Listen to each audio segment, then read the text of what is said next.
ഇന്ന് ടൗണിൽ പോവേണ്ട 1-2 ആവശ്യങ്ങളുണ്ട് ട്ടോ. അപ്പോൾ ചെറുതായിട്ടൊരു ഷോപ്പിംഗ് ഒക്കെ ചെയ്തിട്ട് വരാമെന്ന് കരുതി ഇറങ്ങിയതാണ്. ഇന്ന് ഉച്ചക്ക് പ്രത്യേകിച്ച് ലഞ്ചിനൊന്നും ഉണ്ടാക്കിയിട്ടില്ലായിരുന്നു. എന്തായാലും ടൗണിൽ പോവല്ലേ, അപ്പോൾ അവിടുന്ന് കഴിക്കാമെന്ന് വിചാരിച്ചു. പിന്നെ ഞാനും മാത്രമേ ഉള്ളായിരുന്നു. അപ്പോൾ ഞങ്ങൾക്കായിട്ട് ഫുഡൊന്നും ഉണ്ടാക്കണ്ടെന്ന് കരുതി ഐഷുമ്മാൻ്റെ കൂടെ അമ്മാൻ്റെ വീട്ടിൽ പോയതാണ് കേട്ടോ. ഉച്ചക്ക് ഞങ്ങൾ ഊണാണ് കഴിച്ചത്. ഇന്ത്യൻ കോഫി ഹൗസ് തന്നെയാണ് കേട്ടോ കഴിച്ചിട്ടുള്ളത്. ഇവിടുത്തെ ദോശ എനിക്ക് അത്ര പിടിച്ചിട്ടില്ലെങ്കിലും ഊണ് അത്യാവശ്യം കുഴപ്പമില്ലായിരുന്നു കേട്ടോ. പിന്നെ ഞാനൊരു മീനും പറഞ്ഞിട്ടുണ്ടായിരുന്നു, അത് നല്ല ടേസ്റ്റ് ഉണ്ടായിരുന്നു കേട്ടോ. പിന്നെ അയിമിക്ക് ഞങ്ങൾ കഴിക്കുന്ന പോലെ തന്നെ പ്ലേറ്റിൽ വേണമെന്ന് പറഞ്ഞപ്പോൾ എൻ്റെ മീൻ കൊണ്ടുവന്ന പാത്രം ഓൾക്ക് കൊടുത്തതാണ്. ഓളാണെങ്കിൽ തൈര് കൂട്ടിയിട്ടാണ് കേട്ടോ ഫുഡ് കഴിക്കുന്നത്. ഫുഡ് കഴിച്ച് കഴിഞ്ഞാൽ ഞങ്ങൾ ആദ്യം ബഡ്ജറ്റിലാണ് കേട്ടോ പോയത്. അപ്പോൾ അവിടെ നമ്മൾ ഉള്ളിലേക്ക് കയറുന്നതിൻ്റെ മുന്നേ കുറച്ച് പയ്യന്മാർ വന്നിട്ട് കാറിൻ്റെ ബോഡിയിലത്തെ സ്ക്രാച്ച്, ഗ്ലാസ് അതൊക്കെ കേക്കിയിട്ട് കാണിച്ചു തരാണ് കേട്ടോ. അവിടെ കയ്യിൽ അതിനുള്ള ഒരു സൊല്യൂഷൻ കൂടി ഉണ്ടായിരുന്നു. അങ്ങനെ നമ്മൾ അകത്ത് കയറിയപ്പോൾ അവിടെ ഒരു ഭാഗത്ത് സൺഫ്ലവർ പൂത്ത് നിൽക്കണം കേട്ടോ. പ്ലാസ്റ്റിക് ആണെങ്കിലും നല്ല ഭംഗി ഉണ്ടായിരുന്നു കാണാൻ. പിന്നെ അതാ നല്ലൊരു ചെറിൻ്റെ പ്ലാന്റ് ഉണ്ടായിരുന്നു കേട്ടോ. പിന്നെയും വേറെയും ഒരുപാട് വെറൈറ്റി പോട്ടുകളും കുറേ ഫ്ലവേഴ്സും കാര്യങ്ങളൊക്കെ ഉണ്ടായിരുന്നു. ഞാനാണല്ലോ ആള്, അപ്പോൾ സ്വാഭാവികമായിട്ടും കുറച്ചധികം നേരം അവിടെ ഇങ്ങനെ ചുറ്റിക്കറങ്ങി നിന്നിട്ടുണ്ടായിരുന്നു. പിന്നെ എന്താ പ്ലാസ്റ്റിക്കിന്റെ പൂവൊക്കെ എടുത്തിട്ട് സ്മെല്ല് ചെയ്തൊക്കെ നോക്കണുണ്ട് കേട്ടോ.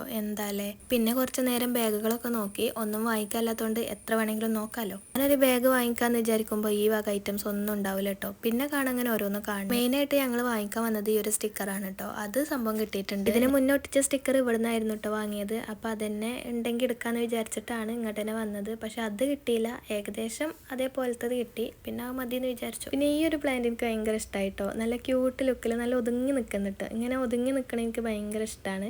പിന്നെ അവിടെ ഒരു വെറൈറ്റി പോട്ട് കണ്ടതാണ്. എനിക്കൊരു ഉള്ളിൻ്റെ പോലെയൊക്കെ തോന്നി. പിന്നെ ഇവിടെ ഒരു ചെറിൻ്റെ പ്ലാന്റ് ഉണ്ട് കേട്ടോ. ഇങ്ങനെയുള്ള ഐറ്റംസൊക്കെ പണ്ടൊക്കെ നമ്മൾ ഷോക്കേസിലൊക്കെ ഇഷ്ടം പോലെ വെക്കാറുണ്ടായിരുന്നു അല്ലേ. ഇപ്പം അങ്ങനെയൊന്നുമില്ല. പിന്നെ അതവിടെ താഴത്ത് ഒരു വുഡൻ്റെ ടച്ച് വരുന്ന കുറേ പോട്ടുകൾ ഉണ്ടായിരുന്നു കേട്ടോ. അങ്ങനെ നമ്മൾ സാധനങ്ങളൊക്കെ വാങ്ങി അതിന് ബില്ലടിക്കാൻ നിൽക്കുകയാണ്. ആ സമയത്ത് അതാ എനിക്ക് കേക്ക് വേണമെന്ന് പറഞ്ഞിട്ട് അവിടുത്തെ ഗ്ലാസ്സൊക്കെ അടിച്ച് പൊട്ടിക്കുന്നുണ്ട് ഇവള്. പിന്നെ നമ്മൾ നേരെ പോയത് ബിസ്മിക്കാണ്. അവിടെ ഈ പാൻറ്റിന് ഓഫർ ഉണ്ടെന്ന് പറഞ്ഞിട്ട്, അതായത് ഇങ്ങനെ പലാസോ ആയിട്ട് നിൽക്കുന്ന പാൻറ് ഉണ്ടല്ലോ, കോട്ടൻ്റെ, അതിന് ഓഫർ ഉണ്ട് എന്ന് പറഞ്ഞ് വന്നതായിരുന്നു. പക്ഷേ ആ ഒരു സംഭവം തീർന്നു പോയിട്ടുണ്ടായിരുന്നു. പിന്നെ അത് അവിടെ കുറേ സ്കേർട്ടൊക്കെ ഉണ്ട്. പിന്നെ സ്കേർട്ട് എനിക്ക് അത്ര വേണ്ടാത്തതുകൊണ്ട് നമ്മൾ ജസ്റ്റ് നോക്കിയിട്ടുള്ളൂ. അപ്പോൾ ഇന്നിന് പ്രത്യേകിച്ച് വേറെ പരിപാടിയൊന്നുമില്ല. ഇനി നേരെ വീട്ടിലേക്കാണ്.